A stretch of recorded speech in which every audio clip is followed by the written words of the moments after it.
All right, guys, so how do you become successful with Pokemon investing? This is going to be the sealed edition. We'll do a singles edition another time. So to me, the number one and easiest way is become an early adopter.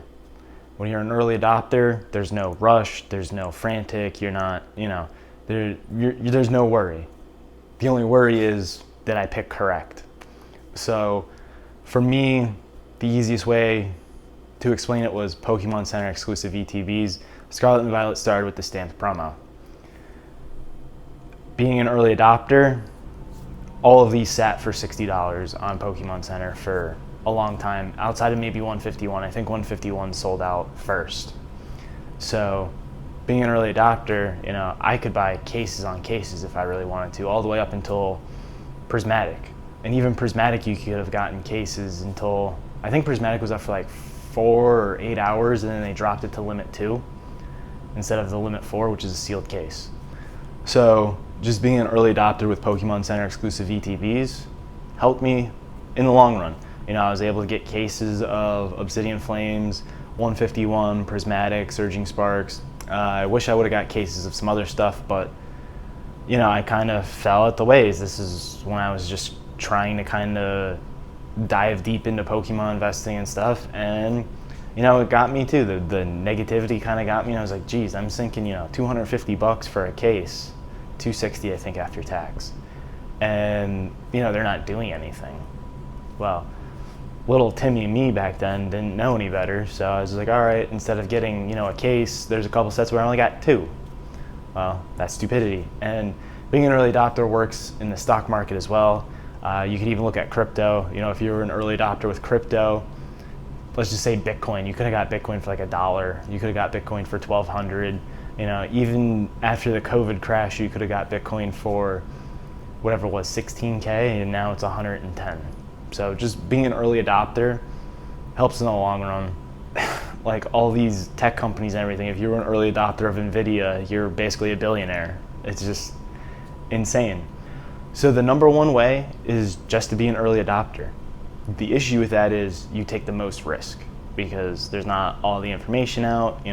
Once it's already been established as the next thing, not that it's too late, but most of the profit's already made, at least in my opinion. So Pokemon Center exclusive Elite Trainer boxes have already been known that they're the top thing, and look at them. To me, the boat sailed, you've missed on the early ones. But because I was an early adopter of those, I already have most of those.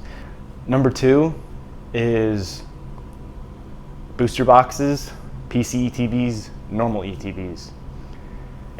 Everybody always says booster boxes are king. I think the Pokemon Center exclusive ETBs kind of beats that out now.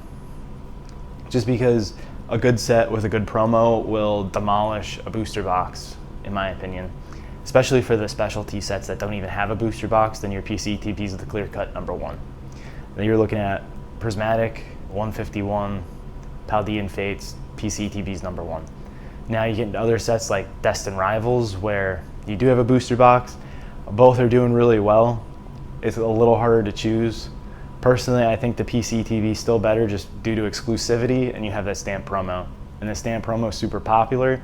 So yeah, booster boxes, PC ETBs, normal ETBs are definitely number 3, but they're still very popular. And eventually, look at Lost Origin. Lost Origin copped a huge reprint, especially towards the end of the life cycle. And you could get the ETBs for like $25 for the longest time, $30, longest time. And now they're like 130, maybe they're 150 by now. So it really, ETBs are technically a longer play, but they still work out. You could even look at Crown Zenith. Crown Zenith did the same thing as Lost Origin, and Crown Zenith is like 250 in ETB now. So ETBs work out. You just gotta hold a little longer and try to buy in a little cheaper, in my opinion, if you can. High set value. So you're looking at booster boxes, you're looking at ETBs and PC ETBs. High set value sets are always going to do better than low set value sets. And that's pretty simple. Look at Evolving Skies versus Vivid Voltage. Look at Evolving Skies versus Darkness Ablaze. Evolving Skies, cream of the crop, best set out there. Hands down, you know, high set value, great chase cards, and that's going to carry your sealed product.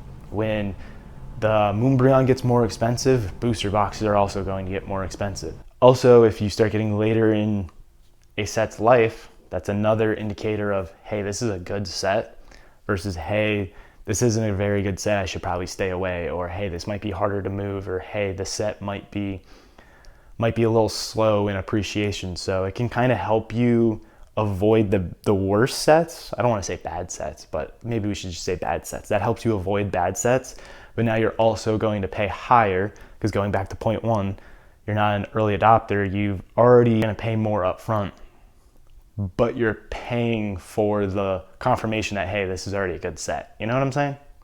So there's 5 points on how you can become a good sealed Pokemon investor. If you guys liked the video, smash that subscribe button, leave a comment below, smash the like button, check out maxpacks.com where I sell Japanese Pokemon booster boxes, and stay tuned for Chinese Pokemon booster boxes coming soon. Use code SEALED for free shipping on maxpacks.com. See you guys on the next one.